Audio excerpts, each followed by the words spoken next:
உபகுரு இந்த விழாவோட நாயகர் சித்தர்ஜெய் ஐயாவோட சூட்சும கருணையால் அவரோட அருளாலும் டாக்டர் மாயாவி பாலமுருகன் அவர்களோட வழிகாட்டுதலுடன் ஸ்தூலத்தில் வழிகாட்டக்கூடிய அவர்களோட அருளாலும் ஒரு தாயை போல் என்னை அரவணைத்து நல்வழிப்படுத்தி நல்ல நிலைக்கு கொண்டு சென்ற ஷெர்லின் சாந்தி அக்கா அவர்களுக்கும் என் ஆத்மார்த்தமான வணக்கத்தையும் நன்றியும் தெரிவித்துக் கொள்கிறேன்.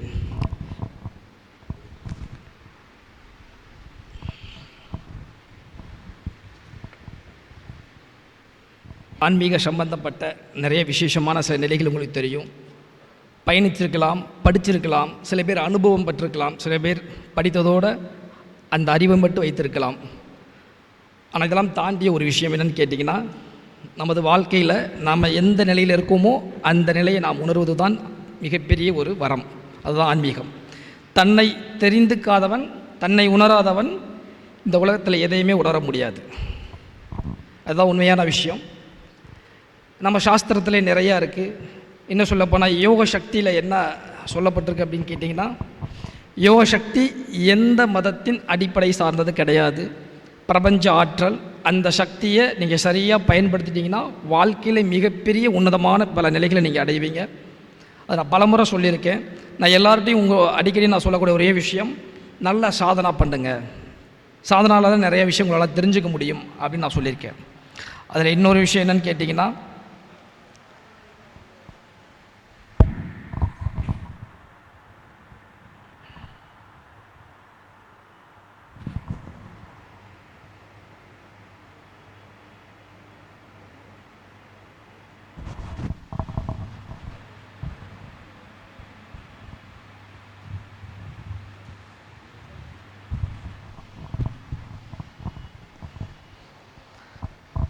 சாதனாவோட மிகப்பெரிய பலம் அதுதான்.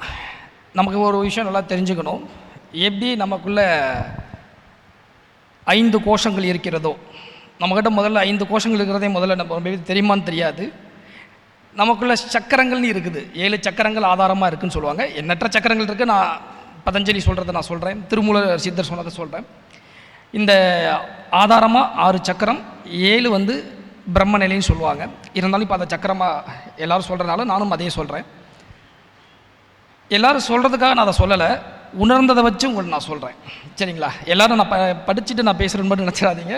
என்னோட நிலையை உணர்ந்து தான் நான் சொல்லிக்கிட்டு இருக்கேன். அந்த விஷயத்தை நீங்கள் உணரணும்.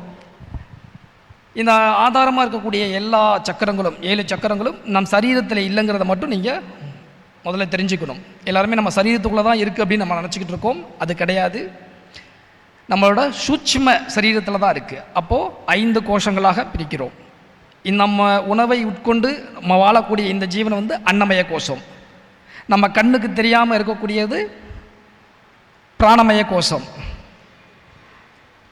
3வது, இந்த அன்னமய கோஷமும் பிராணமய கோஷத்தை நம்மளால் பார்க்க முடியாது. அதுக்கு அடுத்து பார்த்திங்கன்னா மனோமய கோஷம். இது 3வது கோஷங்கள். அதுக்கடுத்து 4வது விஞ்ஞானமய கோஷம். இறுதி ஆனந்தமய கோஷம். இந்த ஆனந்தமய கோஷத்தில் தான் சமாதி நிலைத்திருக்க முடிய தன்மை நம்ம பெற முடியும். இப்போ நாம் இந்த சரீரத்தில் 5 கோஷங்கள் இருக்குது. சாதாரண மனிதனாகிய நம்ம அனைவருக்கும் 5 கோஷங்கள் இருக்குது உண்மை போல். இதுக்கு மேலே உள்ள தெய்வங்கள் தேவதைகளுக்கு இந்த அன்னமய கோஷம் இருக்காது. அன்னமய கோஷம் அவங்களுக்கு கிடையாது. ஏன் கிடையாது அப்படின்னா, நாம் கர்ம சரீரம் கொண்டு இங்கே வந்திருக்கிறோம். அதனால் நமக்கு இந்த அன்னத்தை உட்கொண்டு தான் நம்ம ஜீவித்தாக வேண்டும். எவ்வளோ சக்தி பெற்றிருந்தாலும் சரி, நீங்கள் தலகளாக ஒரு விஷயத்தை மாற்றி அமைச்சாலும் சரி, உங்களுக்கு சரீரம் தேவை. சரி, சரீரம் இல்லாமல் நம்ம ஒரு பெரிய நிலையை அடைய முடியுமானா முடியும். ஃபஸ்ட்டு ஒரு பெர்த் எடுக்கணும். அது அகத்தியராக இருந்தாலும் சரி, இல்லை வேறு யார் இருந்தாலும் சரி, பெரிய பெரிய யோகிகள், மகான்கள், ரிஷிகள், மிகப்பெரிய எவ்வளோ பெரிய ஆளாக இருந்தாலும் ஒரு தாயோட கர்ப்பகிரகத்தை தேர்ந்தெடுத்தாகணும். அதுக்கு எக்ஸாம்பிள் ராமர், கிருஷ்ணர், இந்த 2 பேருமே ஒரு தாயை தேர்ந்தெடுத்திருக்காங்க. ஓகே, இங்கே நாம் நம்மளோட கர்ம வினை பயன் காரணமாக நாம் பெருத்தெடுத்திருக்கோம். ஆனால் அவதாரங்கள் அப்படி கிடையாது. இப்போது ராமராக இருக்கட்டும், கிருஷ்ணராக இருக்கட்டும், ஜீசஸாக இருக்கட்டும், நபிகளாயகமாக இருக்கட்டும், இவங்க யாரும் நார்மலான பெர்சன் கிடையாது. இவங்கெல்லாம் இறைவனின் ஆணையை ஏற்று சில வேலைகளை செய்ய வந்திருக்காங்க. நாம் புரிந்துக்கிற விதத்தை பொறுத்து இருக்குது, அவ்வளோதான். நம்ம புரியலன்னா கடைசி வரையும் புரிஞ்சிக்க முடியாது. மேத்தமெட்டிக்ஸ் மாதிரி ஃபார்முலா தெரியலனா உங்களுக்கு ஆன்சர் கொண்டு வர முடியாது. கொஸ்டினோட சொல்யூஷன் உங்களுக்கு தெரிஞ்சிருக்கணும். இது ஏன் அதை சொல்கிறேன்னு கேட்டிங்கன்னா, அவங்களோட கர்மா அப்படிங்கிறதுக்காக அவங்க கர்மாவை எடுத்துகிட்டு வர்றாங்க, நமக்கு வழிகாட்டுவதற்காக எடுத்துகிட்டு வர்றாங்க. ஆமாம், நாம் அப்படி கிடையாது, கர்மத்தை அணுவிக்காக வந்திருக்கோம். அதை நம்ம செய்த வினையின் காரணமாக நம்ம அதை அனுபவிச்சுக்கிட்டு இருக்கோம். அதுக்கு தான் இந்த பிறவி எடுத்திருக்கோம். ஆனால் எடுத்த பிறவியை உன்னதமாக மாற்ற முடியுமா முடியாதாங்கிறது அதுக்கும் அந்த பிராப்தம் தான் முடிவு பண்ணுது. அதுக்கு அவங்க கர்ம வழிவிடணும். அதற்கு நிலை பெற்ற குரு கண்டிப்பாக அவசியம். இப்போ நிலை பெற்ற குருவோட அருள் எப்போ உங்களுக்கு கிடைக்கிதோ அன்றிலிருந்து உங்களுக்கு பார்த்தீங்கன்னா இந்த கர்ம வித்திலிருந்து நீங்கள் தப்பிக்க முடியும். இல்லைனா அது வரை உங்களால் அதுலேருந்து வெளியில் வர முடியாது. நிறைய மந்திரங்கள் படிக்கலாம், நிறைய தியானம் பண்ணலாம், நிறையா சேவை செய்யலாம், நிறைய தொண்டு செய்யலாம். இதையெல்லாம் நற்பயனை ஏற்படுத்தும். இதெல்லாமே என்ன பண்ணுவோம், உங்களோட நல்ல பயன். கர்மாங்கிறது ஒன்றும் கெட்டது கிடையாது, நல்லது இருக்குது, தீமை இருக்குது. நீங்கள் செய்யக்கூடிய வினையை பொறுத்து தான் அந்த கர்மாவும் செயல்படும்.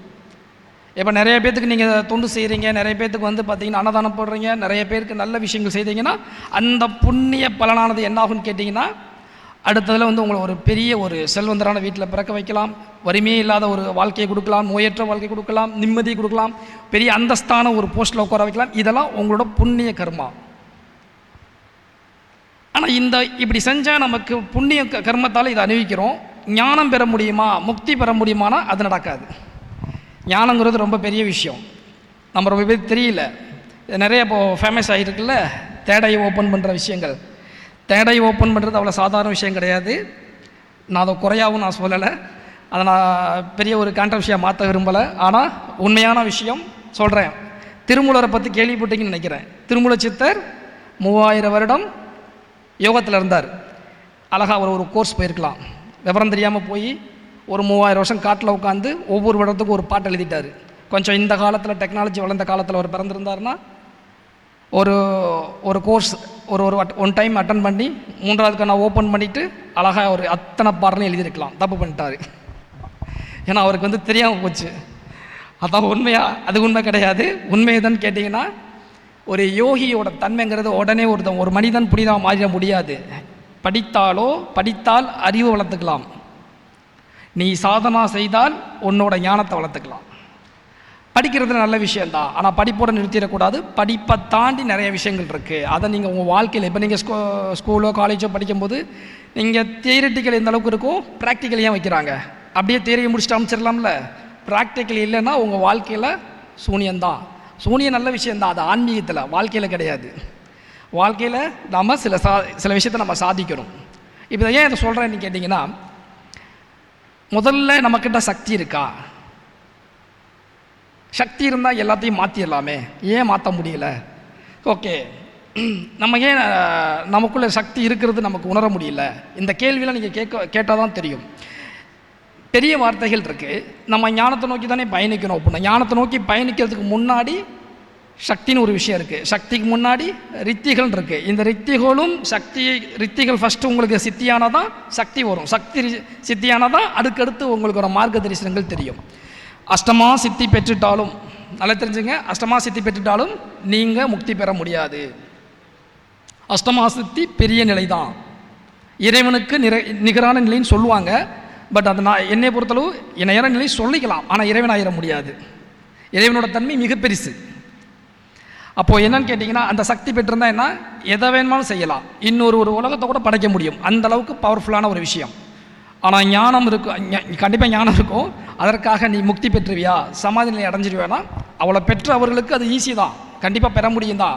ஆனாலும் அதற்கும் தெய்வீகத்துக்குமே சம்மந்தம் இல்லைன்னு சொல்கிறாங்க. நீ பெற்ற சக்திக்கும் தெய்வீகத்துக்குமே சம்மந்தம் கிடையாது. டச் இருக்குது, ஏன்னா தெய்வ சக்தி இல்லாமல் எதையும் பண்ண முடியாது. ஆனால் அது முழுமையான தெய்வீகமானா அது கிடையாது.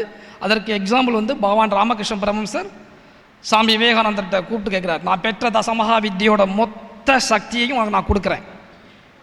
நல்லா தெரிஞ்சுக்கணும், தசமகா வித்தை வந்து ஏதோ புக்கில் படிக்கிறதோ நெட்டில் படிக்கிற விஷயத்தை நான் சொல்லலை, நேரடியாக அனுபவத்தை சொல்கிறேன். தசமகா வித்தை இருக்கக்கூடிய 10 தெய்வங்களும் உங்கள் முன்னாடி பிரசனமாகும்.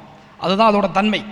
அப்போது அந்த தெய்வத்தோட அருளை முழுமையாக பெற்ற அந்த பகவான் ராமகிருஷ்ண பரமஹம்சர் சாமி விவேகானந்தருக்கு கொடுக்கும்போது, நான் இதை எடுத்துக்கிறியா அப்படின்னு கேட்கும்போது, இதை வச்சுன்னா உலகத்தை ஆளலாம் அப்படிங்கிறாரு.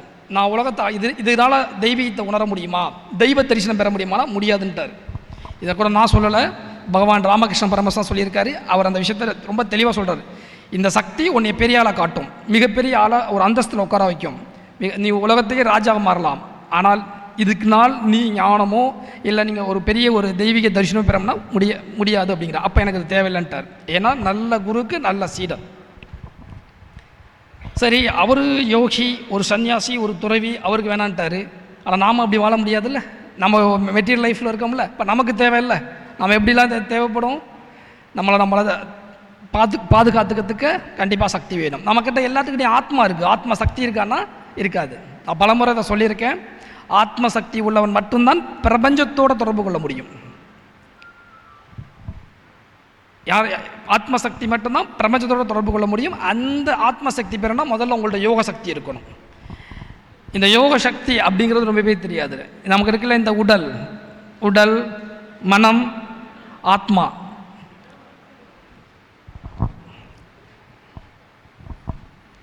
இதெல்லாம் ஒரு நிலையிலிருந்து பெறக்கூடிய ஒரு ஆற்றல், சரிங்களா? அப்போ இப்பேற்பட்ட அந்த சக்தியை நிலை பெற்ற ஒரு குருக்கிட்ட பெறும்போது தான் இதெல்லாம் நீங்கள் அனுபவமாக தெரிய முடியும். நீங்கள் எல்லா டைமும் நீங்கள் சுவாசிக்கிட்டு தான் இருக்கீங்க.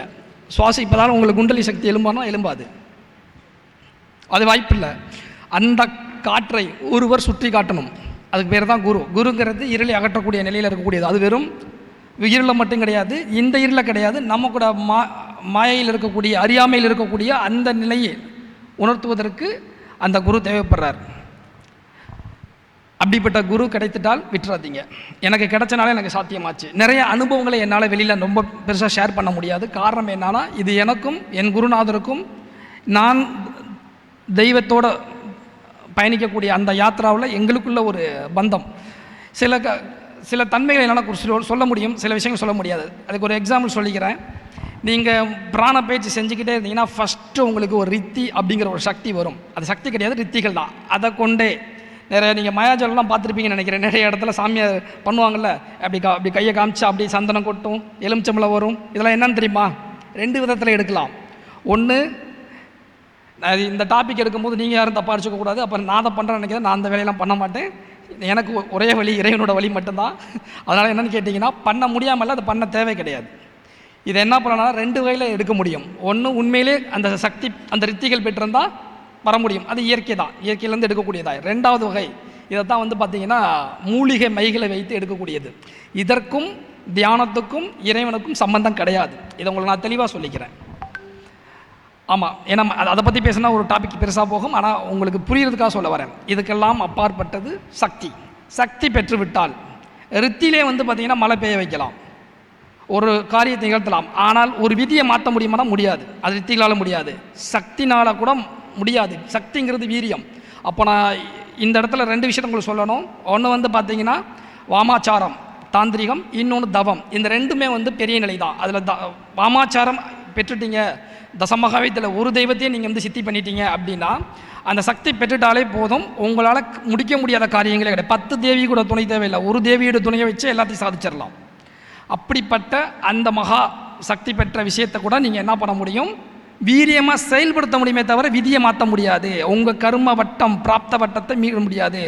எப்போ நீங்கள் அந்த கர்ம வட்டத்தை நீங்கள் உடைக்க முடியும்னா, எல்லையற்ற பரம்பொருள் அந்த ஏகனாக இருக்கக்கூடிய அந்த அநேகன் அவனை நீ சரணடையும் போது தவம், அந்த தவம் எப்போ உங்களுக்குள்ளே வருதோ அப்போ தான் விதியை கிராஸ் பண்ண முடியும். அதுவரையும் விதியை கிராஸ் பண்ண முடியாது. விதியை கிராஸ் பண்ணணும்னா உங்கள்கிட்ட யோக அக்னி, யோக ஞானம் இருக்கணும். அந்த ஞானத்தை வச்சு தான் அதை சம்ஹாரம் பண்ண முடியும்.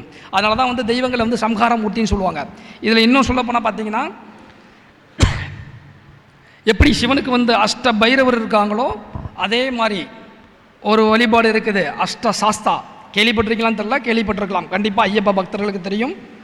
ஏன்னா பார்த்தீங்கன்னா ஆதிசங்கரர் சண்மத மார்க்கத்தை உருவாக்குனார். ஏன் சாஸ்தாவோட விஷயத்தை அவர் பிரபலமாக கொண்டு வரலன்னு தெரியுமா? ஏன்னா இந்த 6 மார்க்கத்தில் ஒரு குறிப்பிட்ட லெவலில் சில தவறுகள் செய்தால் மன்னிக்கப்படும். ஆனால் சாஸ்தாவோட வழிபாட்டில் மன்னிப்பே கிடையாது. அதனால தான் ஐயப்பன் கோயிலுக்கு போகும்போது நம்ம என்ன பண்ணுறோம்? கடுமையாக விரதம் இருக்கிறோம், 48 நாள் முழுமையான பிரம்மச்சரியத்தில் இருக்கிறோம். சாஸ்தாவோட குணம் ஆதி சாஸ்தா, சரிங்களா? அவர் தான் நிர்குணமான பிரம்மம் சொல்கிறாங்க. பிரம்மமாக இருந்தால் எந்த ரூபமும் கிடையாது. ரூபம் எடுத்தால் அவரே திவ்ய ரூபத்தில் இருக்கக்கூடிய சகுன பிரம்மத்தில் வெளிப்படுறார். அப்போது அஷ்ட சாஸ்தாக்களை அஷ்ட சக்கரங்கள் நம்ம எல்லாமே ஃபஸ்ட்டு எடுத்தவொடனே இருமுடி கட்டிட்டு போயிடுறோம். நல்லா தெரிஞ்சுங்க, இங்கே திருநெல்வேலி பக்கத்தில் சொரிமுத்தையனார்னு இருப்பார், கேள்விப்பட்டிருப்பீங்க. அவர் தான் மூலாதாரத்தின் முதல் சக்கரம்.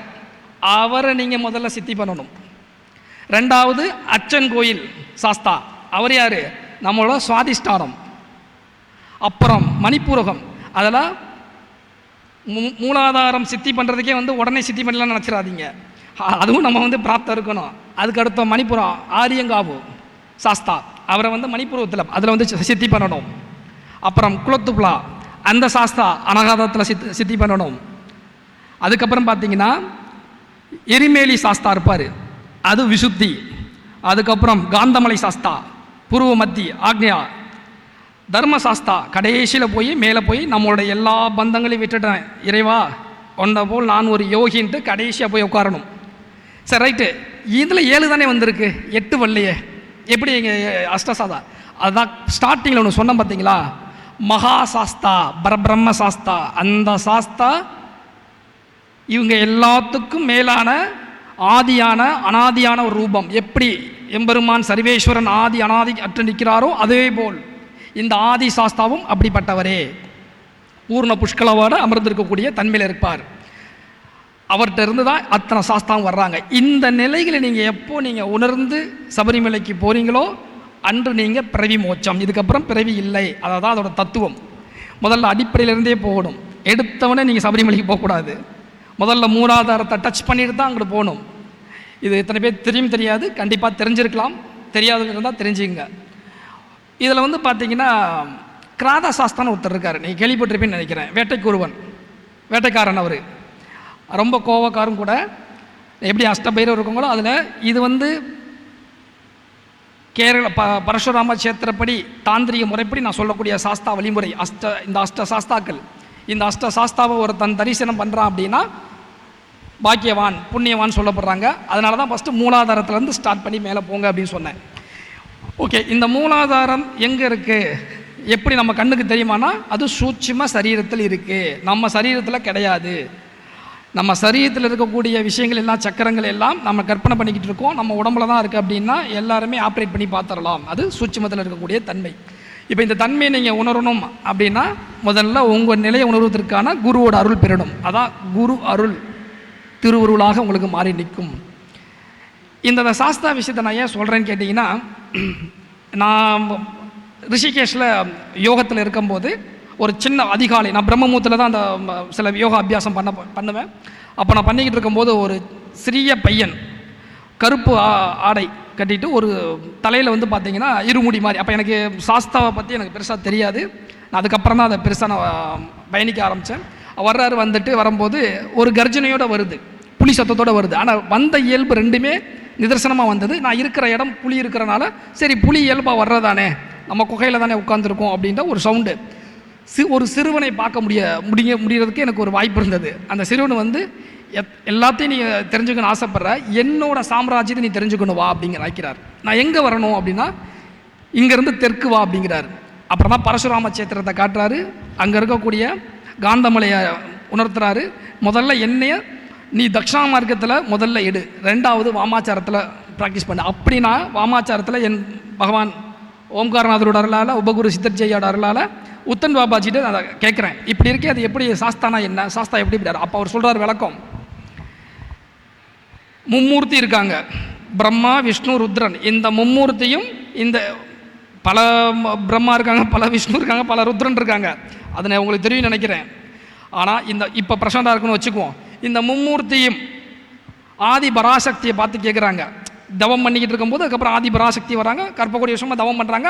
ஆதி பராசக்தியை பார்க்குறாங்க. பார்க்கும்போது தாயே எங்களோட கடமை என்னன்னு கேட்குறாங்க. ஒருத்தர் படைக்கிறாரு, ஒருத்தர் காக்குறாரு, ஒருத்தர் சம்ஹாரம் பண்ணுறாரு. ஆனால் இந்த 3 பேர்த்துக்குமே ஒரு கேள்வி இருந்தது. உங்கள் இருதயத்தில் ஒரு பிரகாசம் இருக்கே, எங்களால் அதை பார்க்க முடியும் ஏன்னு கேட்குறாங்க. யார் கேட்குறா? இந்த மும்மூர்த்திகளும் கேட்குறாங்க. நல்லா புரிஞ்சுக்கணும், இங்கே எதையும் நான் சிறுமப்படுத்தலை. நான் பிரம்மா, விஷ்ணு, ருத்ரன் சொன்னேன். நான் பரபிரம்மத்தை சொல்லலை, விஷ்ணுங்கிற அந்த தத்துவத்தை சொல்லலை, சிவங்கிற அந்த தத்துவம் சொல்லலை. சிவம், சிவன், ருத்ரன், மகேஸ்வரன் பிரிவு இருக்குது. அதனால் என்னடா நம்ம சாஸ்தாக்கு நேராக கொண்டு வரணும்னு நினைக்காதீங்க. அந்தந்த நிலையில் அவங்க பரம்பொருள் தத்துவம் தான். அதனால் உங்களுக்கு சொல்கிறதுக்காக புரிய வைக்கிறேன்.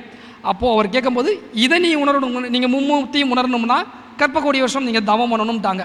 சரின்னு உட்காந்து தவம் பண்ணுறாங்க. தவம் பண்ணதுக்கு அப்புறம் நிர்குலமான இருக்கக்கூடிய அந்த பரபிரமமான ஆதி சாஸ்தா பிரசனமாகிறார். சாஸ்தா கட்டளையிடக்கூடிய சக்தி பெற்றவர், கட்டளையிடக்கூடிய தலைவன். அவரைத்தான் இவங்க பார்க்குறாங்க. எங்களோட பொறுப்பு என்னன்னு அவங்கள்ட்ட கேட்குறாங்க. இது ராஜராஜேஸ்வரி, இந்த சகல புவனத்தையும் உருவாக்கிய ராஜராஜேஸ்வரியோட இதய கமலத்தில் அமர்ந்திருக்கிறது சாஸ்தா. பார்வதி ஹிருதயானந்தே, அந்த வரியே உங்களுக்கு தெரிஞ்சிருக்கும் சரிங்களா? சாஸ்தாவோட பாடலில் இருந்தால் பார்த்துருப்பீங்க. அப்போது அந்த சாஸ்தாவை ஏன் பெருசாக நம்ம இப்போ நம்ம மலைக்கு போகிறோம், ஆனால் அவரோட தவ வாழ்க்கைக்கு போகணும்னா சாதாரண விஷயம் இல்லை. எப்படி நீங்கள் மாலை போட்டு போகிறீங்களோ அதே மாதிரி வாழ்க்கை ஃபுல்லாக இருக்கணும். வாழ்க்கை ஃபுல்லாக இருக்கணும். நான் எதுக்கு ஆன்மீகத்துக்கு வரணும்? அதானே, சபரிமலைக்கு 40 நாள் போகிறவங்களே எங்களுக்கு பல தலை சுற்றிடுது. 40 நாளில் கொஞ்சம் அதுலேயுமே நிறையா விஷயத்த இறக்கிக்கிட்டோம். காலையில் புகையிலை போட்டுக்கலாம், சாயங்காலம் மஞ்சள் தண்ணி குளிச்சிட்டோம்னா சாமி சொன்னால் சரியாக இருக்கணும். அப்படிலாம் கிடையாது. சாஸ்தா அதெல்லாம் பண்ண மாட்டார். அதனால தான் சாஸ்தாவோட நிலை தெரியாமல் பேசிக்கிட்டீங்க. சாஸ்தா கிட்ட அந்த 42 நாள் உண்மையாக இருக்கணும். அப்போ 49 நாள்லேருந்து தப்பு செய்யலாமா? இல்லை, 42 நாள் உண்மையாக இருந்தால் அது பழையிருன்னு சொல்ல வரேன். அப்புறம் 48க்கு அப்புறம் போயிட்டு இல்லை நான் யாரையும் புண்படுத்தலை, எனக்கு தெரிஞ்ச விஷயத்த சொல்கிறேன், நல்லா கேட்டுங்க. அதனால தான் சாஸ்தாவோட நம்ம எப்படி சிவனாலயம் விஷ்ணு ஆலயத்துக்கு எங்கெல்லாம் இருக்கோ ஏன் சாஸ்தாவுக்கு கம்மியாக இருக்காங்கன்னா அவர் ரொம்ப ஸ்ட்ரிக்டான ஆள். அவருக்குள்ளே தான் நாராயணன் இருக்கார், அவருக்குள்ளே தான் ருத்ரன் இருக்கார். கொடுக்கறதுல நாராயணன், எடுக்கிறதுல ருத்ரன். அதனால தான் அவர்கிட்ட கவனமாக இருக்குன்னு சொல்லுது. இந்த விஷயத்த பேசுகிறேன்னா நம்ம நிறைய விஷயங்கள் நமக்குள்ளே இருக்குது, நமக்கு தெரிஞ்சுக்க முடியாது. இதெல்லாம் எப்படி தெரிஞ்சுக்கலாம்? வெறும் படித்து மட்டும் கிடையாது, தியரிட்டிக்கலாக தெரிஞ்சுக்கலாம். வாழ்க்கையில் நீங்கள் அனுபவ ரீதியாக நீங்கள் பயணிக்கும் போது தான் தெரியும். அப்போ எனக்கு அந்த ரிஷிகேஷ் எனக்கு உத்தரவு வந்ததுக்கப்புறம் நான் இருமுடு கட்டி நான் போனேன். நான் ப்ராப்பராக போகணும், இந்த தாந்திரியத்தெல்லாம் பண்ணதுக்கப்புறமும் நான் ப்ராப்பராக போனேன். ஒவ்வொரு டைம் போகும்போது நான் முறையாக என்ன செய்யணுமோ நான் பெரிய பாதையில் போயிட்டு அவரோட தரிசனத்தை போய்ட்டு வரும்போது எனக்கு ஒரு திருப்தி இருந்தது.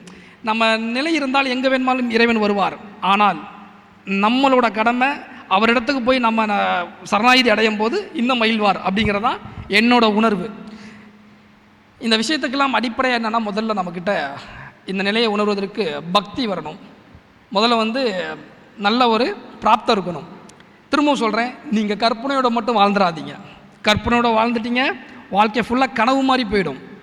எப்படி கனவு மாதிரி போயிடும்? கனவு காணும் அப்துல் கலாம் சொல்லியிருக்காரு, டாக்டர் அப்துல் கலாம் சொல்லியிருக்காரு, கனவு காண்றதுன்னு நின்றாதீங்க, கனவை நினைவாக்கணும். தூங்கிக்கிட்டே சொல்ல முடியுமா, நான் ஒரு ஜோக்கர் கார் எடுத்துட்டேன், ஒரு 10 கோடியில் வீடு கட்டிட்டேன், ஒரு பேங்க் அக்கௌண்ட்டில் ஒரு 100 கோடி இருக்குன்னு கனவுலேயே நீங்கள் இருந்தீங்கன்னா அது வந்துருமா? அதை நிஜமாக்கணும்ல. நிஜமாக்கணும்னா உங்கள்கிட்ட அந்த ஆற்றல் இருக்கணும். ஏன்னா ஆற்றலை பற்றி பேசுகிறேன் நினைக்கிறீங்களா? இங்கே ஆற்றலை பற்றி பேச ஆள் இல்லை, அதனால தான் ஆற்றலை பற்றி பேசுகிறேன். என்கிட்ட கேட்டது உண்டு, ஆற்றல்னா அது எப்படி இருக்கும் அப்படின்னு. உன்னோட கரண்டில் கை வச்சிருக்கியான்னு கேட்டிருக்கேன். கரண்டில் கை வச்சிருக்கியான்னு கேட்டால் அதையே நமக்கு தெரிஞ்சு போய் வைப்பானே, தெரியாமல் கூட வச்சிருக்கேன், நான் வச்சுருக்கேன், எப்படி இருந்துச்சுன்னு திருப்பி அதில் வைக்க தோணாது. அந்தளவுக்கு பவர் அதே தான் உனக்கிட்ட இருக்குது. உனக்குள்ளே ஒரு கரண்ட் பாஸ் ஆகிட்டு இருக்குது, அதை தட்டி எழுப்ப மறந்துட்டேன். அதனால் முதல்ல நீ அதை தட்டி எழுப்பு. அதுக்கு உண்மையான நிலை இருக்கணும், பிராப்தம் இருக்கணும். இந்த பிராப்தம்லாம் இருந்தால் தான் சாத்தியம். எனக்கு அது தோணுச்சு, முற்பிறவி பிராப்தம் இருந்துச்சு, எனக்கு கிடச்சிச்சு. கிடைச்சதை என்னோட வச்சுக்க நான் விரும்பலை. உண்மை சொல்லப்போனால் நான் பிறருக்கு கொடுக்கணும் நான் விரும்பலை, நான் காட்டுக்குள்ளே தான் இருக்குன்னு விரும்பினேன். ஆனால் என்னோடய குரு என்னை அனுமதிக்கலை. நாட்டில் உள்ள மக்களுக்கும் போய் கொடுன்னு சொன்னார். நான் கொடுக்கக்கூடிய யோக சக்தி, நான் இப்போ உங்கள்கிட்ட சொல்கிறேன்ல, நான் எப்பொழுதும் ஒரு இடத்துல சொல்லக்கூடிய ஒரு விஷயம் சொல்கிறேன். நான் கொடுக்கக்கூடிய யோக சக்தியை சரியாக ப்ராக்டிஸ் பண்ணிங்கன்னா யமனும் அஞ்சுவான். ஏன்னா நான் பல முறை மரணத்தை சந்தித்தவர். அது ஸ்தூலத்துலேயும் சரி, சூட்சுமத்துலேயும் சரி. அதனால தான் நான் தைரியமாக உங்கள்கிட்ட சொல்கிறேன், சும்மா கிடையாது. நான் மிருகத்திலையும் சரி மனுஷன்டையும் சரி நேரடியாக நான் சந்தித்து வெளியில் வந்திருக்கேன்னா பகவான் சிவசங்கரன் அந்த ஏக பரம்பொருள் அவரோட அருளால் நான் தச்சிருக்கேன். அதே மாதிரி அது மிருகமோ மனிதனோ இல்லை சூட்சுமத்தில் இருக்கக்கூடிய பல சக்திகளோ எல்லாத்திலிருந்து வெளியே நம்மக்கிட்ட இருக்கக்கூடிய யோக சக்தி தான் அதற்கு காரணம். அப்போ யோக சக்தி உங்கள்கிட்ட இருக்குன்னா ஆத்ம சக்தி இருக்குன்னா, ஆத்ம சக்தி இருந்துச்சுன்னா நீங்கள் பிரபஞ்சத்தோடு தொடர்பு கொள்ள முடியும். இப்போலாம் வந்து என்னென்னு கேட்டிங்கன்னா, நான் ஏதாவது ஒரு சிவனையோ இல்லை பிரம்மாவையோ சொன்னால், சாமி இதெல்லாம் ஓல்டு மாடலாக இருக்குது, பிரபஞ்சம் ட்ரெண்டாக கொண்டு வந்துட்டாங்க, பிரபஞ்சமாக பேசுங்க, பிரபஞ்சம் சொல்லி சொல்லி பழகிட்டாங்க, சரி பரவாயில்ல ஏதோ ஒன்று. அதில் நான் சொன்னேன்னா என்ன விஷயம் என்னன்னு கேட்டிங்கன்னா, நிகுண பிரம்மம் சகுண பிரம்மன் ரெண்டாக பிரிக்கிறோம் சரிங்களா. இது சாஸ்திரத்திலே இருக்குது. நான் நிகுண பிரம்மத்துக்கு எந்த ரூபம் இல்லைடா, இறைவனுக்கு எந்த உருவம் இல்லைன்னா எனக்கு சண்டைக்கு வர்றான். இறைவனுக்கு எந்த ரூபமும் கிடையாது, நிகுண பிரம்மம். சரி அப்போ இறைவனுக்கு ரூபம் இல்லைங்கிறீங்களா, அப்போ நீங்கள் கண்டுபிடிச்சி சொல்லிட்டீங்களா? நான் கண்டுபிடிக்கலை, அங்கே அத்வைதம் துவைதம் அதை தான் சொல்லுது, நீ போய் படிச்சுக்கோ.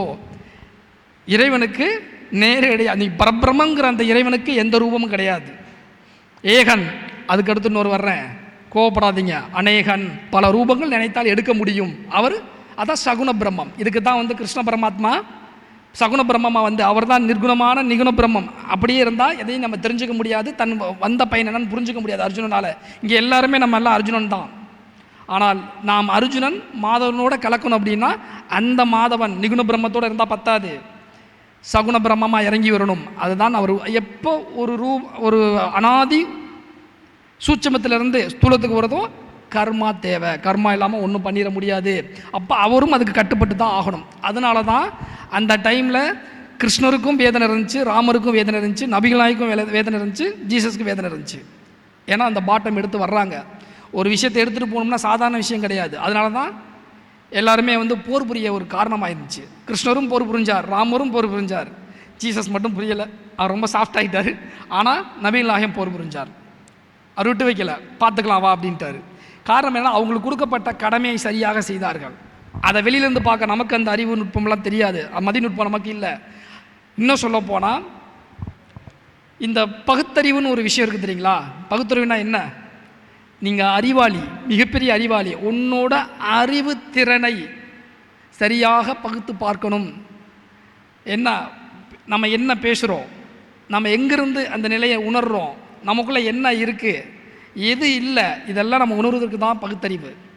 இல்லைங்கிற ஒரு விஷயத்தை சொல்கிறது வந்து பகுத்தறிவு கிடையாது.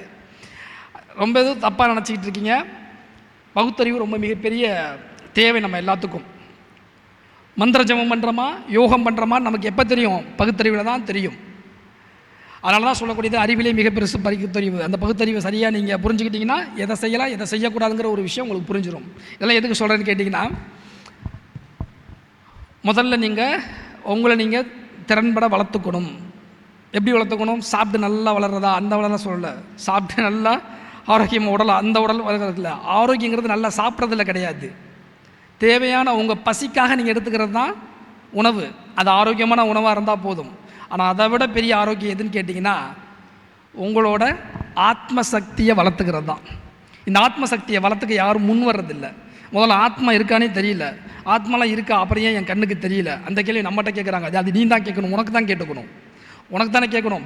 நான் இதெல்லாம் நம்ப மாட்டேன், நான் கடவுளை நம்ப மாட்டேன், சரி எதையுமே நம்ப மாட்டேன் எல்லாமே சொல்லுவாங்க. எங்கிட்ட பேசுகிறவங்களாம் இருக்காங்க, நான் ஏன் கடவுளை நம்பணும், கடவுளே இல்லையே, கடவுள் இருந்தால் என் கண்ணுக்கு ஏன் தெரியல அப்படின்னு. அப்போ தான் நான் கேட்டேன், நீ நம்பினா தான் எதையும் உறுதிப்படுத்தி வாழ்வியான்னு கேட்டேன். ஆமாம், நம்பிக்கை இல்லாத எதுலையும் நான் வாழ மாட்டேன், அதுவும் நான் கண்ணுக்கு ப்ரூஃபாக இருந்தால் மட்டும்தான், தெரிஞ்சால் மட்டும்தான் வாழ்வேன் அப்படின்னு. அப்போ நான் கேட்டேன், காற்று கண்ணுக்கு தெரியுதான்னு கேட்டேன். காற்று எப்படிங்க கண்ணுக்கு தெரியும், அப்புறம் ஏன் வாழ்கிற, உன் கண்ணுக்கு தான் தெரியல, நல்லா இருக்கும் நாசியை பிடிச்சிக்கோ. இறைவன் கண்ணுக்கு தெரியலங்கிறதுக்காக உனக்கு தெரியலங்கிறதுக்காக அப்படி இல்லாமல் போகிறதில்ல. அப்போ நாசி நல்லா இருக்க பிடிச்சிக்க, என் கண்ணுக்கு தான், உனக்கு தான் ப்ராக்டிக்கலாக நிறைய விஷயம் கண்ணுக்கு தெரிஞ்சதை மட்டும் தான் நம்புவேன், அதை தான் நீ வாழ்க்கையில் எடுத்துகிட்டு போவேன். நாசி நல்லா இருக்க பிடிச்சிக்க, என் கண்ணுக்கு தெரியாத காற்று எனக்கு வேணாம்னு சொல்லு, உடனே டிக்கெட்டு, எந்த எமனும் தேவையில்லை, உடனே கூட்டு போயிடும். ஆனால் அது இதெல்லாம் தர்க்கமாக நம்ம எடுத்துகிட்டு போக முடியாது. நல்லா தெரிஞ்சுங்க, இறைவனை அப்படி தர்க்கத்தில் உணர முடியாது, நம்மளோட தவத்தில் தான் உணர முடியும். நமக்கு மிகப்பெரிய ஆட்கள் எல்லாமே அதை தான் செய்துட்டு வந்திருக்காங்க. எதுக்கு சொல்கிறேன்னா, நமக்கு முன்னாடி இருக்கவர்களோட தன்மையை நம்ம உணரணும்னா முதல்ல உங்களோட நிலையை நீங்கள் உணரணும். தன்னை அறிந்தவனே இந்த உலகத்தை அறிகிறான். அதான் யோகிகள் மகான்கள் எல்லா விஷயம் சொன்னது. தன்னை உணராமல் நீங்கள் பிறரை பற்றி நிறையா நீங்கள் பேசிக்கிட்டே இருக்கிறனால ஒரு பிரச்சனை கிடையாது. சரி, நிறைய முயற்சி பண்ணுறேன் ஆனால் எதுவுமே நடக்க மாட்டுது, அப்போ தான் சொல்லுவேன், தெய்வத்தால் ஆகாதன்னு முயற்சித்தன் மெய்வெறுத்தல் கூலி தரும். தெய்வமே உனக்கு வழிவிடாவிட்டாலும், உன் கருமம் வலுவாக இருந்தாலும், உன்னோட முயற்சியான அந்த வித்தானது கண்டிப்பாக அதை பலன் கொடுத்தே தீரும். அதுவும் மறைமுகமான அந்த ஈஸ்வர சக்தியே, அந்த தெய்வத்தோட சக்தி தான். அப்போ நம்ம ஏன் இதெல்லாம் சொல்கிறோம் அப்படின்னா, எனக்கு இன்றைக்கி நான் ப்ராக்டிஸ் பண்ணுறேன், நாளிலேருந்து என்னால் பண்ண முடியல, ஏதோ ஒரு தளங்கள் வருது அப்படின்னு நீங்கள் சோம்பேறியாக விட்டுறாதீங்க, திரும்ப திரும்ப பண்ணுங்கள். அப்போ தான் உங்களுக்கு அது உங்களோட முயற்சி ஒரு நல்ல ஒரு வினையை உருவாக்கிறோம். வினைனா பயப்படக்கூடாது, கெட்டதுன்னா வினைனா நல்லது இருக்குது. எவன் ஒருவன் தோல்வியை சந்திக்கிறான் தெரியுங்களா? பிறரோட வெற்றியை மட்டுமே சிந்தித்து வாழ்பவன் தோல்வியை தழுவுவான். வெற்றி அடைஞ்சவன் எப்படி இருக்கான்? அவனுடைய இலக்கு என்னன்னு தெரிஞ்சு அதற்கு அவன் உழைக்கிறான், அதை நோக்கி ஓடுறான். வெற்றி பெறுவன் இலக்கு நோக்கி ஓடுறான், தோல்வி பெறுவன் வெற்றி பெற்றவனை நோக்கி ஓடிக்கிட்டு இருக்கான். இந்த ரெண்டையும் நீங்கள் மாற்றணும். ஒரே விஷயந்தான், உன்னோட இலக்கு என்ன நீ தெரிஞ்சுக்கோ, அந்த இலக்கை நீ தெரிஞ்சுன்னா அதோட நீ பயணிக்க கற்றுக்கோ. வெற்றி அடைஞ்சவனை பார்த்துட்டு உட்காந்துக்கிட்டே இருந்தீங்கன்னா தோல்வி மட்டும்தான் இருக்கும். வெற்றியை நோக்கி பயணிக்கக்கூடிய தன்மையை நீ வளர்த்துக்கணும். அதை தான் சொல்வேன், நிறைய புக்கு படிக்கிறனால மட்டும் ஞானம் வருமானா அறிவு வரும், ஞானம் வராது.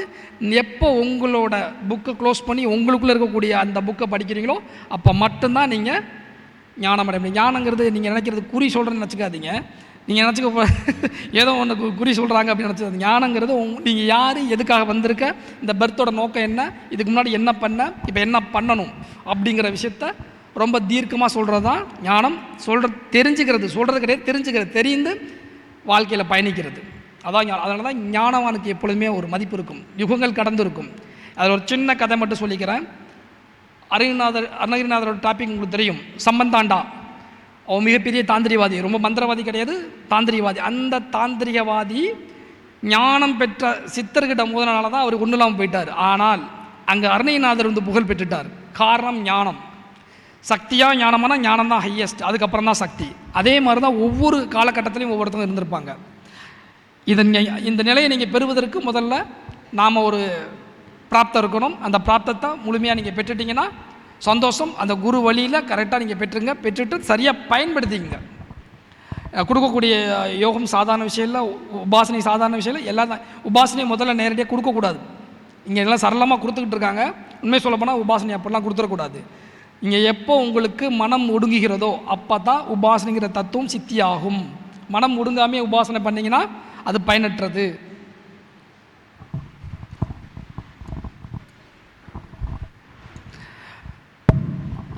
அதே மாதிரி பார்த்தீங்கன்னா இந்த நிலையைத்தான் நீங்கள் பெருசாக நீங்கள் எடுத்துக்கணும். அதனால் கொடுக்கப்பட்ட விஷயத்தை சரியாக நீங்கள் ப்ராக்டிஸ் பண்ணிடுங்க.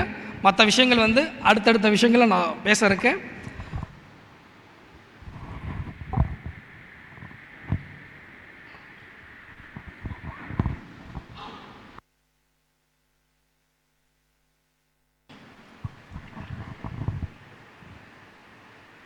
இங்கே மிகப்பெரிய ஜாம்பவான்கள் வந்திருக்காங்க. நீங்கள் எல்லாருமே ஜாம்பவான் தான். ஆனால் யாரையும் நான் ஒருவரை நான் ஜாம்பவான் சொல்லிட்டு உங்களெலாம் சொல்ல நினைக்கிறேன். எல்லாருமே ஒவ்வொரு துறையில் ஜாம்பவான் தான். நம்ம இந்த பிறவியோட நோக்கமும் அதோட பயனும் நாம் கண்டிப்பாக தெரிஞ்சுக்கணும். வெற்றி அப்படிங்கிறது நம்ம உருவாக்கிய ஒரு விஷயந்தான், அது இறுதி கிடையாது. தோல்வி அப்படிங்கிறது அதோட முடிஞ்சு போன ஒரு விஷயம் கிடையாது, அதுவும் நம்ம உருவாக்கிய ஒரு விஷயந்தான். ஒரு சர்க்கிள் மாதிரி தான் சொல்லிக்கிட்டே இருக்கும். கீழே இருக்கிறது ஒரு நாள் மேலே வரும், மேலே இருக்க ஒரு நாள் கீழே வரும். நிலையாக எதுவுமே இல்லை. நிலையாக இருக்கக்கூடிய ஒரே விஷயம் என்னன்னு கேட்டிங்கன்னா உங்களோட பக்தி தான். அந்த பக்தி எப்போ நிலையாக இருக்குன்னா உங்களோட சரணாகிதி அப்படிங்கிற தத்துவம் இருக்கும்போது நிலையாக இருக்கும். சரணாகிதி ஒரு மனுஷனுக்கு வருமானா அது அவ்வளோ சாதாரண விஷயம் கிடையாது. சரணாகிதி எல்லாம் ரொம்ப பெரிய விஷயம். பக்தி இருந்தால் சரணாகிதி வரும், சரணாகிதி இருந்தால் பக்தி ஆட்டோமேட்டிக்காக வரும். இது ரெண்டும் இருந்தால் அவனிடம் ஞானம் இருக்கும், ஞானம் இருந்தால் அவனிடம் இறைவனோட தொடர்பு இருக்கும். இதெல்லாம் ஒரு சர்க்கிளில் இருக்கக்கூடியது தான். இப்போ இருக்கக்கூடிய இந்த கால வேகத்துக்கு நாம் என்ன செய்தால் எதை சாதிக்கலாம் அப்படிங்கிற ஒரு விஷயம் இருக்குது. ஒரே விஷயந்தான், முதல்ல நீங்கள் யாருங்கிறத தெரிஞ்சுக்கிறதுக்கு முன்னாடி எதுக்காக வந்திருக்கோங்கிறத நீங்கள் புரிஞ்சுக்கணும். இதில் விஷயம் என்னென்னா உங்களை நீங்கள் நேசிக்கணும். நம்ம வெளியில் நிறையா அன்பை செலுத்திக்கிட்டு இருக்கோம். உங்களை நீங்கள் அன்பை செலுத்தி நீங்கள் யாருன்னு உங்களை நீங்கள் அறிஞ்சிக்கிட்டா மற்ற எல்லாமே சாத்தியமாயிடும். இது ரொம்ப நார்மலாக இருக்கிற மாதிரி இருக்கும். இந்த சின்ன விஷயந்தான் பெரிய விஷயத்தை உருவாக்கும்.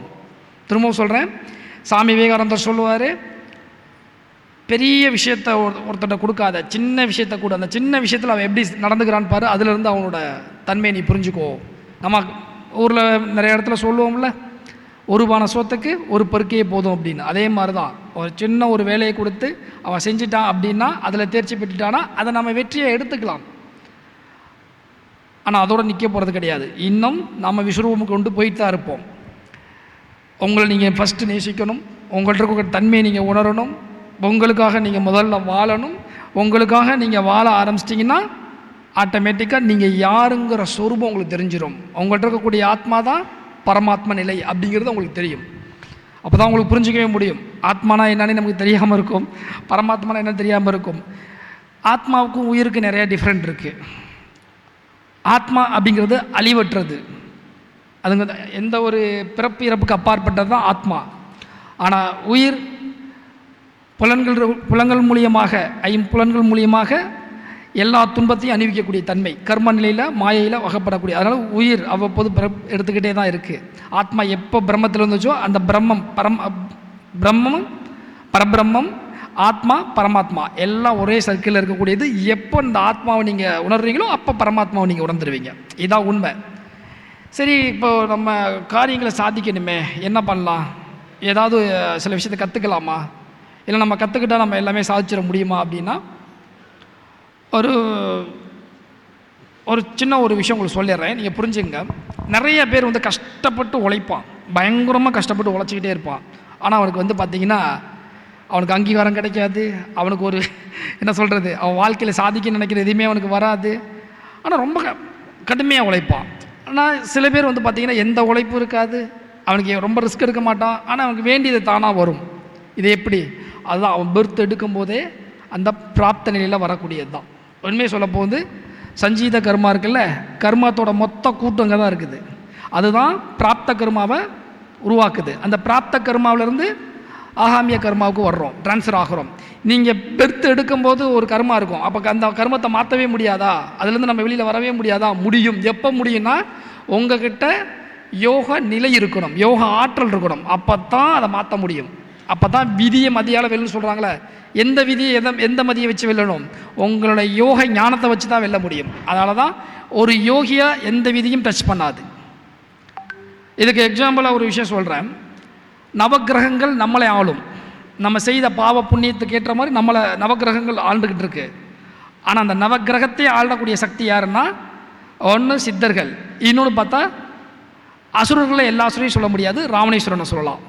நவக்கிரகத்தை அவர் சொல்கிறபடி தான் நவக்கிரகம் கேட்டுச்சு. காரணம் என்னென்னா, தவம், தனக்குள் இருக்கக்கூடிய உண்மையான சக்தியை உணர்ந்தார். அதனால் அவர் நவக்கிரகத்தை தனக்கு கீழே கொண்டு வந்தார். அதுக்கு பேர் என்ன? அதான் யோகம். யோக முதிர்ச்சி அடைந்தால் தவம். அப்போ உங்கள் எல்லாத்துக்குள்ளேயும் மறைஞ்சிருக்கிறது என்னன்னு கேட்டிங்கன்னா, மாபெரும் ஒரு மகத்தான யோகந்தான் மறைஞ்சிருக்கு. யோகந்தான் என்னையும் உங்களையும் இணைக்குது. நம்ம ஜீவாத்மாவையும் பரமாத்மாவையும் இணைக்கக்கூடியது என்ன? யோகந்தான். அதனால தான் சொல்லுவாங்க, ஒருவனுக்கு வாழ்க்கையில் யோகம் வந்து விட்டால் எல்லாத்தையுமே சாதிச்சிருவான். இங்கே இந்த யோகம் என்ன பண்ணுதுன்னா, எல்லா நிலையும் கொடுத்துருது உங்களுக்கு. நீங்கள் எப்படி வாழணும், எப்படி நடக்கணும், என்ன மாதிரி போகணும், கர்மாவை சேர்த்துக்கலாமா, கர்மாவை தள்ளி வைக்கலாமாங்கிறதெல்லாம் உங்களோட யோகத்தில் இருக்குது. அப்போ உங்கள் வாழ்க்கையோட பெரிய நிலையை மாற்றி அமைக்கணும்னா யோக நிலையை அடையணும். அப்போது ஒருத்தன் பெர்த் எடுக்கும்போது அவன் கர்மம் அப்படி தான் பெர்த் எடுக்கிறான். அதை மாற்றணும்னு முடிவு பண்ணிங்கன்னா யோக அக்னியை நீங்கள் வளர்த்தாகணும். எப்படி புறத்தில் ஒரு யோக அக்னியை வளர்க்குறோம், அதே மாதிரி அகத்துக்குள்ளே ஒரு யோக அக்னி இருக்குது, அதை நீங்கள் தட்டி எழுப்பணும். அப்போ தான் நீங்கள் போடக்கூடிய உழைப்புக்கு முழு பயன் இருக்கும்.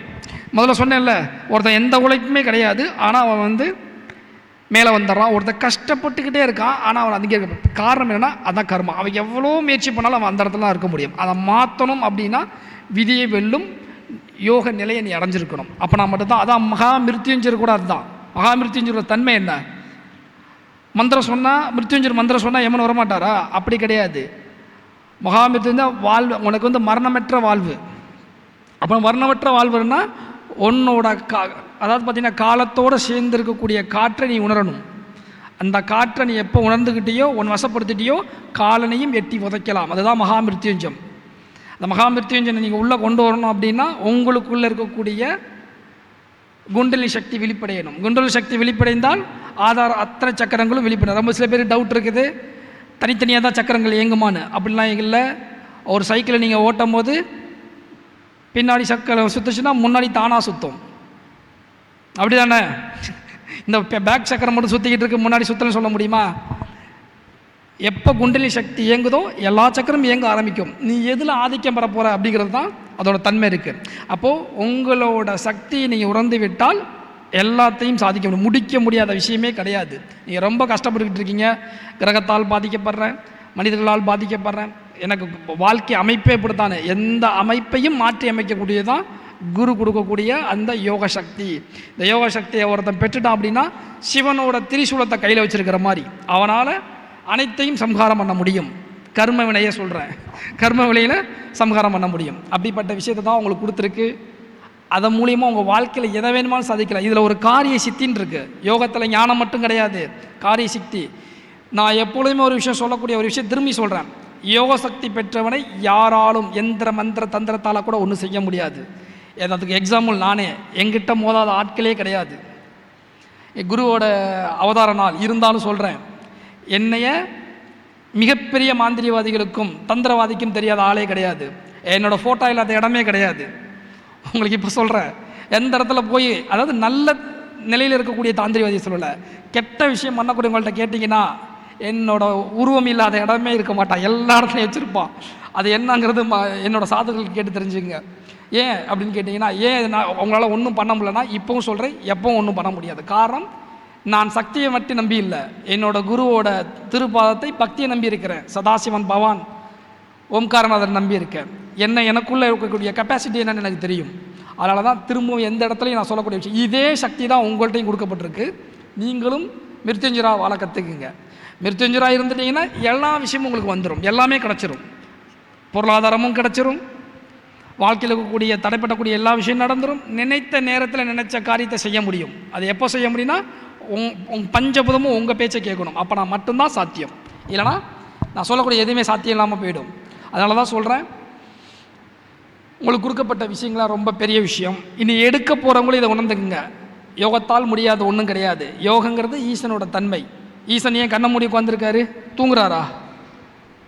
இல்லை போர் அடிக்கிறது கண்ணை மூடி உட்காந்துருக்காரா? அப்படி கிடையாது. ஏன் கண்ணை அரைக்கண்ணில் விழிச்சிருக்காரு? யோக நிலை முழுமையாக கண்ணை விழிச்சிட்டாருன்னா அந்த பிரபஞ்சமே இருக்காது. முழுமையாக அவர் மூடிட்டாருன்னா அவர் நம்மளை மாதிரி மாயையில் மாட்டிக்குவார். அதனால தான் அரக்கனோட உட்காந்துருக்காரு. இதை நாம் என்ன பண்ணுறோம், ஒரு சேச்சை வாங்கிட்டு போயிட்டு இவர் இப்படி உட்காந்துருக்காரு, அவரை பார்த்துக்கிட்டு இருக்கோம். அவரை பார்த்து வேடிக்கை இருக்கோம். நல்லா உட்காந்துருக்காரு, ரொம்ப நேரம் உட்காந்துருக்காரு, எப்படி ரொம்ப கற்பக்கூடிய வருஷமாக உட்காந்துருக்காரு. அவர் எதுக்கு உட்காந்துருக்காருன்னா, நீ ஒரு மாயையிலிருந்து பெரிய நிலையை அடையணும், பிரம்மத்தை அடையணும்னா என்னை போல் தவம் பண்ணு, யோகம் பண்ணு அப்படின்னு சொல்கிறார். அதுதான் அவர் சொல்லாமல் சொல்லி காட்டுறார். சாஸ்தாவும் அதை தான் பண்ணுறாரு. யோக பட்டாசனத்தில் உட்காந்து என்ன பண்ணுறாரு? தவம் தான் பண்ணுறாரு.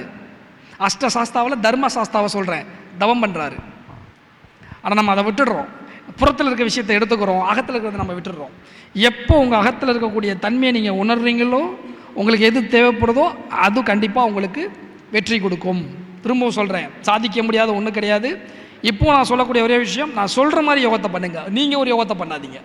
நான் ஒன்று சொல்லி கொடுத்துருப்பேன், ஆனால் நான் சொன்னதை விட்டு நீங்கள் ஒன்று செஞ்சுக்கிட்டு இருப்பீங்க. நான் நாடி சுத்தி பிராணாயாமம் சம்மந்தப்பட்ட சக்தியெல்லாம் இருக்குது, அதை நான் வெளியே சொல்ல முடியாது. அதை பண்ணுறான்னா நீ என்ன சொல்லித்தரது, நான் ஒன்று பண்ணுறேன்னு பண்ணுவாங்க. இதுதான் அதி புத்திசாலித்தனமான அதி மேதாவித்தனமெல்லாம் பண்ணக்கூடாது. எந்த கலையாக இருந்தாலும் ஒரு குரு இல்லாமல் செய்யக்கூடாது. செஞ்சிங்கன்னா ஒன்று பலிதமாகாது, இன்னொன்று ஆபத்தில் முடிஞ்சிடும். சில பேர், நிறைய பேர் நெட்டில் மந்திரங்களை பார்த்து உபாசனம் பண்ணுறவங்களாம் கேள்விப்பட்டிருக்கேன். சொந்த காசில் நீங்களே போய் எனக்கு ஏதாவது பண்ணுன்னு சொல்கிற மாதிரி, என் வாயில் சொல்லக்கூடாது, அப்போல்லாம் பண்ணக்கூடாது. முறையான குருக்கிட்ட போய் நீங்கள் எடுத்துக்கங்க. நெட்டில் அதை விடுறாங்க, நெட்டில் அதை சொல்லியிருக்காங்க, இப்படி செஞ்சால் வருமானா வரும், ஆனால் உங்களுக்கு நன்மையாக இருக்குமான்னு தெரிஞ்சுக்காதீங்க. சில சமயத்தில் வரலாம். பழமையான ஓலைச்சவடியிலேருந்து இருக்கக்கூடிய மந்திரங்களும் எடுத்து போகிறாங்க, நான் பார்த்துக்கிட்டு தான் இருக்கேன். ஆனால் அது உங்களுக்கு விளைவை ஏற்படுத்திடும். இயல்பாகவே உங்களுக்கு அந்த பிராப்தம் இருந்தால் தப்பிச்சுக்குவீங்க, இல்லை அப்படின்னா மாட்டிக்குவோம். அதனால் திரும்ப திரும்ப சொல்கிறேன், எந்த நிலையை நீங்கள் பெறுவதாலும் உண்மையான குருட்ட பெற்றிருக்குங்க. முடியாத விஷயங்கள் எதுவும் கிடையாது. நான் மனது வைத்தால் அனைத்தும் சாத்தியம். நடக்காது, முடியாது, போகாது அப்படின்னு என்னோட முதல் அடிப்படை தத்துவ கொள்கையே அதுதான். உன்னால் முடியலைன்னா யாராலையும் முடியாது. நீ செய்யலைன்னா வேறு யார் செய்ய போகிறா? இப்போ செய்யலைன்னா வேறு எப்போ செய்ய போகிறா? இது எனக்கு ஹரித்வாரில் ரிஷிகேஷில் நான் மரத்து மேலே பயந்து போய் மிருகத்துக்கு பயந்துட்டு உட்காரும்போது அசுரரியாக எனக்கு கேட்ட வார்த்தை இது. அதுக்கப்புறம் தான் அப்போ கேட்கக்கூடாது. அதுலேயும் சில பேர் ஒரு சந்தேகம் கேட்குது. என்னென்னா அந்த வார்த்தை தமிழில் வந்துச்சா இல்லை சான்ஸ்கிரிட்டில் வந்துச்சான்னு இல்லை, எனக்கு புரிகிற மாதிரி வந்துச்சு. அதனால தான் உங்கள்ட்ட தமிழில் சொல்லிக்கிட்டு இருக்கேன். இதில் இன்னும் ரொம்ப பேர் ஒரு கேள்வி இருக்குது. இந்த தெய்வங்கள் எந்த மொழியில் பேசுது சொல்கிறாங்களே, தமிழ் தான் ஆதி, தமிழில் பேசுமா இல்லை சான்ஸ்கிரிட்டில் பேசுமா அப்படின்னு ஒரு பெரிய குழப்பம், அதுக்கு ஒரு விவாதம் ஓடிக்கிட்டு இருக்கும். எந்த தெய்வமும் எந்த மொழியிலையும் பேசாது. தெரியுங்களா? அதெல்லாம் உங்களுக்கு தெரியுமா தெரியாதா? தெய்வத்திற்கு எல்லா மொழிக்கும் அப்பாற்பட்டது. அப்போ நீங்கள் இதை இன்னொன்று கேட்பீங்க, தமிழை வளர்த்ததே அகத்தியரும் சங்கத்தில் மதுரை சங்கத்தில் வளர்த்தது யார்? அகத்தியரும் முருகன் தானே அப்படின்னார். அது நிலை. ஒரு யோகியா ஒரு குருவாக வந்து தமிழில் எந்த அளவுக்கு ஒரு பவர் இருக்கோ அதே சான்ஸ்கிரிட்லேயும் இருக்குது. எதுவும் சலித்தது கிடையாது. ஆனால் நான் சொல்லக்கூடிய ஏக நிலைக்கு போகணும், பரபர நிலைமைக்கு போகணும் அப்படின்னா எந்த தேவதையாக இருக்கும் பட்சத்தில், தெய்வமாக இருக்கும் பட்சத்தில் எந்த மொழிக்கும் கட்டுப்படாது. நீங்கள் உண்மையிலே தியானம் சித்தியாகி ஒரு உபாசனை சித்தி பெற்றுட்டீங்க அப்படின்னா, இப்போ நீங்கள் தமிழில் இருக்கவங்க விநாயகரை வழிபடுறீங்கன்னு வச்சுக்குவோம். விநாயகரோ இல்லை சிவனோ நாராயணோ, அப்போ உங்கள்கிட்ட தமிழில் பேசுகிறார். இப்போ தெலுங்கில் எடுக்கிறாங்க, அவங்க என்ன பண்ணுவாங்க? அப்போ அந்த கடவுள் போய் தெலுங்கு கற்றுட்டு வந்து பேசுமா? சரி, அப்புறம் ஃபாரினில் எடுக்கிறான், இங்கிலீஷில் இருக்குது, அப்போ இங்கிலீஷில் வந்து இப்போ கோச்சிங் கிளாஸ் கற்றுட்டு வந்து பேசுமா? இதுவே ரொம்ப நமக்கு நாலேஜ் இல்லை பாருங்கள். உண்மையிலே தெய்வத்துக்கு அப்படிலாம் பிரிவினர் இருந்துச்சுன்னா இப்போ இங்கே யாருமே நம்ம வாழ முடியாது, இருக்க முடியாது. சரிங்களா? தெய்வத்திற்கு எந்த மொழியும் கிடையாது, அப்பாற்பட்டது. சரி, இதுக்கே அப்படின்னா எந்த உருவம் இல்லாத ஆதி அனாத நிலையில் இருக்குது பார்த்தீங்களா? அனாதி நிலையில் இருக்குது தெரியுங்களா? முடிவும் தொடக்கமும் முடிவும் இல்லாதது. அதுக்கு உருவமும் கிடையாது, பேரும் கிடையாது, எதுவுமே. அங்கே இந்த மந்திர ஜபங்கள் அனைத்தும் தெய்வங்களுக்கும் தேவதைகளுக்கு தான், பிரம்மத்துக்கு கிடையாது. அதனால தான் அத்தனை யோகிகளும் முனிவர்களும் மௌனமாக நிஷ்டையில் இருக்காங்க. ஏன்னா அங்கே மொழி இல்லையே. அப்படிங்கிற நீங்கள் எதை சொல்லி கூப்பிடுவீங்க? உங்கள் சரீரத்துக்கு உங்களோட உயிர் இருக்கிறனால பேர் சொல்லி கூப்பிடுறீங்க. உங்கள் ஆத்மாவை என்ன சொல்லி கூப்பிடுவீங்க? முடியாதுல்ல. அதனால் பார்த்தீங்கன்னா நீங்கள் உங்களை வளர்த்துக்கிறதெல்லாம் இருக்குது. இது என் ஞானத்தில் நான் தெரிஞ்சதை சொல்கிறேன். இதுதான் உண்மை. இது எல்லா யோகிலும் சொல்லியிருக்காங்க. Her her Mahadev.